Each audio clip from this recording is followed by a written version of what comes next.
Paano ba mag-hire ng tao? Kasi may nagtanong sa akin doon sa live ko paano daw yung sikreto kung paano makakuha ng tao? After how many months nung ma-hire namin sila, syempre, diyan na maglalabasan yung mga ano niyan Doon naglabasan yung mga tunay na ugali. Ito lang, meron kaming na-discover na talagang malikot pala kamay. Then, yung iba naman, syempre, hindi naman maiiwasan yung mga negative sides niya, yung mga topak-topak. Hindi ba talaga yung sikreto, paano ka mag-hire ng tao? Actually, guys, walang sikreto. Walang formula sa pag-hire ng tao.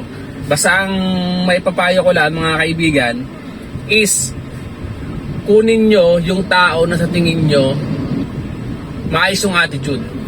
Huwag kayong kukuha ng sobrang galing, sobrang talino. Yun yung advice ko in my own opinion and experience. Yung good attitude, tapos syempre yung background niya, tingnan nyo din. So, eventually kasi lalabas yung tunay na ugali niyan, mga kaibigan At ito, meron akong dalawang tips sa inyo kung paano nyo pipiliin talaga yung mga tao nyo. So ito, pag after 6 months or after a year, 2 years, 3 years, nakita nyo to sa kanila. Number 1, concern sa kapwa niya, empleyado. So hindi siya madamo, talagang tumutulong siya, nag-guide siya sa ibang empleyado.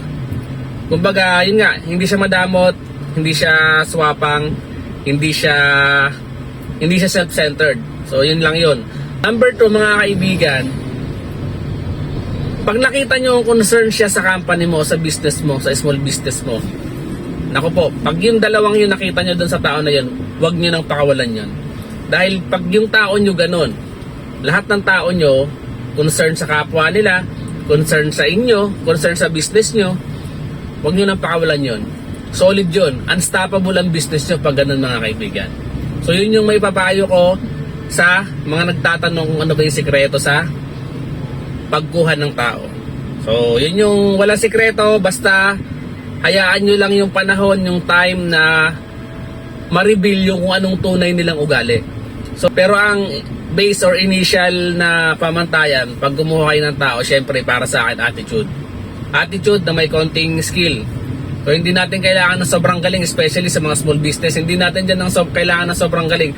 Ang kailangan natin, yung may attitude, good attitude, na kayang sumunod, kaya kang igalang, at kaya kang respetuhin bilang amo or bilang may-ari. So sa mga katulad ko na small business owner na naghahanap ng tao, pwede nyo sundan to, mga kaibigan, pero pwede nyo rin hindi sundan. So dahil ang pinakakalaban natin dyan, mga kaibigan, yung makakuha tayo ng tao na mali para sa shop natin. Minsan magiging cost pa yon ng pagkalugi natin. So lagi natin ding tingnan yung mga background ng mga tao natin. Kung nagustuhan nyo po ang video na to, please like and share po, and paki-like na din po ng page ko para sa mga future videos. So yun lang po, maraming salamat, and God bless us all. Bye!